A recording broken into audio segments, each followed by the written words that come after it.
Good morning, students. Let's continue chapter 2, sexual reproduction in flowering plants. In this class, we are going to discuss about the structure of pollen sac or microsporangium. Okay, and what is microsporogensis and the structure of pollen grain. So let us see one by one. First of all, the structure of pollen sac or microsporangium. Okay, you know that in case of anther, it has three layers represented by epidermis, endothecium, middle layer and tapetum. So let us see the structure of a single microsporangium. Okay, a single microsporangium, when you will see, it has surrounded by four layers. Suppose that this is the microsporangium. It is the innermost part of the anther, microsporangium.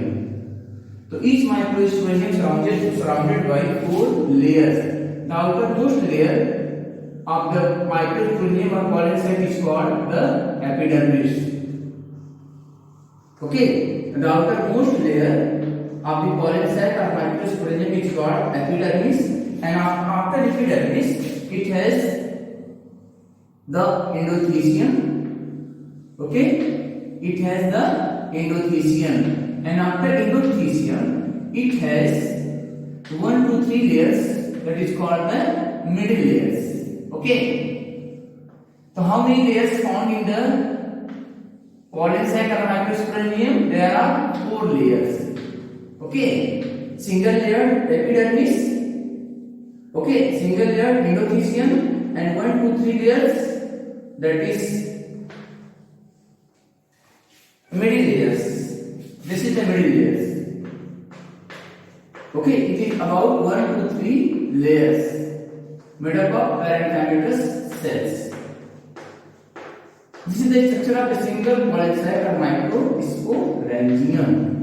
1 to 3 layers, and the innermost layer of the pollen sac or microsporangium is called the tapetum. This tapetum provides nourishment to the developing pollen grains. Innermost layer of the pollen sac or microsporangium is called tapetum, that provides nourishment to the developing pollen grains. Okay, so let us see the level. The first one is the epidermis, outermost layer of the pollen sac or microsporangium, and after epidermis this is the endothecium, and after endothecium 1 to 3 layers, middle layer. Also it has 1 to 3 layers, middle layers. Okay, and then innermost layer of the pollen sac or microsporangium is called tapetum. This tapetum, the cells of tapetum are multinucleated because in this cell division takes place, karyokinesis occurs, but cytokinesis do not occur. As a result, each cell contains more than one nuclei, so the cells of the tapetum are multinucleated. And this is the pollen sac or microsporangium. Pollen sac or microsporangium. When microsporangium matures, it is called the pollen sac. And this microsporangium contains specialized cells, homogeneous mass of specialized cells known as the sporonous tissue, and the cells of sporonous tissue known as the microspore mother cell. So this is the sporonous tissue. Sporonous tissue. So which type of tissue present inside the pollen sac or microsporangium? Concept will be sporonous tissue, and the cells of sporonous tissue, each cells are called microspore mother cells, that is MMC. MMC stands for microspore mother cell, also known as the pollen mother cells. So once again, when you will see the internal structure of the pollen sac or microsporangium, you will see that each has the 4 layers. The outermost layer, that is called the epidermis. After epidermis, that is second one is the endothecium, and third one is the middle layer. Middle layer consists of 1 to 3 layers, and the innermost layer is called the tapetum, that is the fourth layer. Out of these three layers, the first three layers, okay, help in the digestion of the pollen grains, and the innermost layer of the pollen sac or microsporangium provide nourishment to the developing pollen grains. Inside the tapetum, it has a specialized tissue that is present inside the pollen sac, known as the sporogenous tissue. So this is the sporogenous tissue, and the cells of sporogenous tissue is known as the microspore mother cell or pollen mother cells. It is diploid in nature. Okay, so innermost layer after the tapetum, it has a specialized tissue known as sporogenous tissue, and the cells of sporogenous tissue is known as the pollen mother cells or microspore mother cells. So this is all about the structure of a single pollen sac or microsporangium. Now let us see the second topic, that is what is microsporogenesis. Microsporogenesis. What is microsporogenesis? First of all, you have to know the definition of microsporogenesis. Then you will see the steps. Microsporogenesis. Microsporogenesis. Okay. The process of what is microsporogenesis? The process of formation of microspores. The process of formation of microspores. Later on, this is called microspores. Okay, from the microspore mother cell, from the microspore mother cell, this is also known as the PMC, pollen mother cells. PMC, pollen mother cells, after reductional division, after meiosis division, it's called microsporogenesis. It's called microsporogenesis.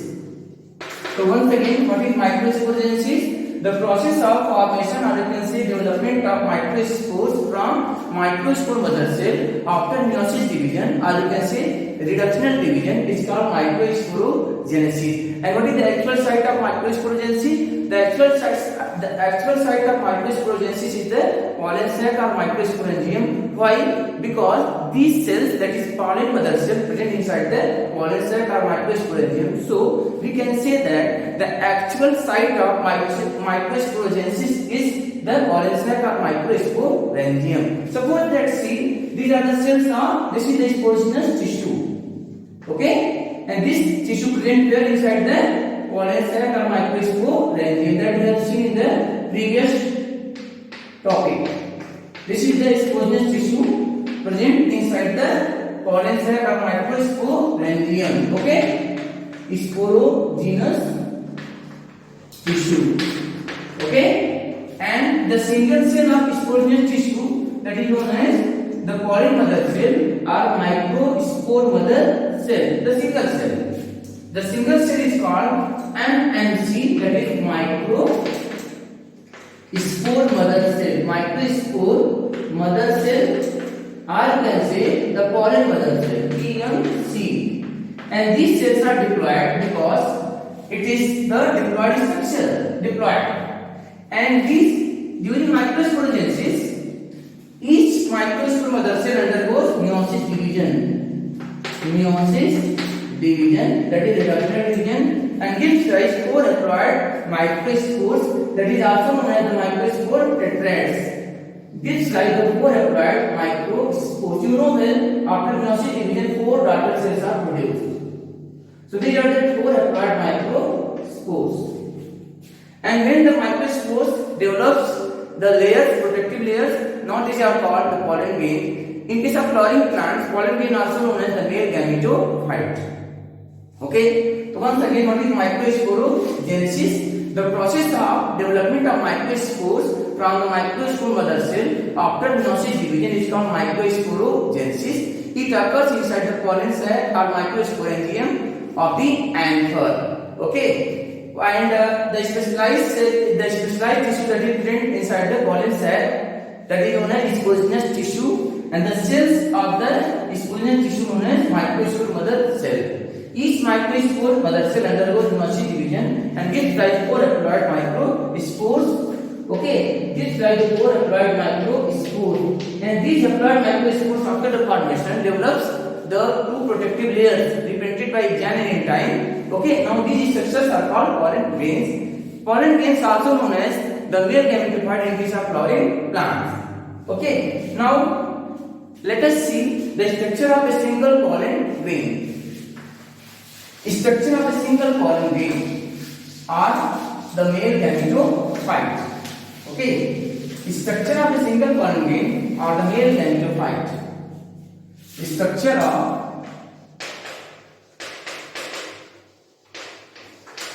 of a single pollen grain. Pollen grain also known as the male gametophyte in case of flowering plants. Male gametophyte. Male gametophyte. When you will see a mature pollen grain, you will see that each pollen grain is surrounded by 2 layers. This is the cell membrane of pollen grain and surrounded by 2 layers, that is called exine and intine. Okay, this is called intine layer. Okay, this is the intine. This is the intine, and the other upper layer is called exine. This is the exine. Okay, so how many layers present in the mature pollen grain? There are 2 layers, that is exine and intine. So this is the structure of a single pollen grain. That is the structure produced after the meiosis division. But at certain places, this exine is not continuous; it is interrupted and creates a minute pore. These pores are called germ pore. Okay, so this is the nucleus of pollen grain. You know when cell contains nucleus. This is the nucleus of pollen grain. This is the nucleus of pollen grain. Okay, and this is the cell membrane, and this is the intine. That is the inner layer of the pollen grain, and this is the exine. That is the outer layer of pollen grain. Okay, these 2 also known as the sporoderm. Okay, exine made up of the most resistant chemical substance in nature known as the sporopollenin. Exine made up of the most resistant substance in nature known as the sporopollenin, and the intine made up of the 2 chemical compounds, namely cellulose and pectin. Cellulose plus pectin, that is also known as the pectocellulose.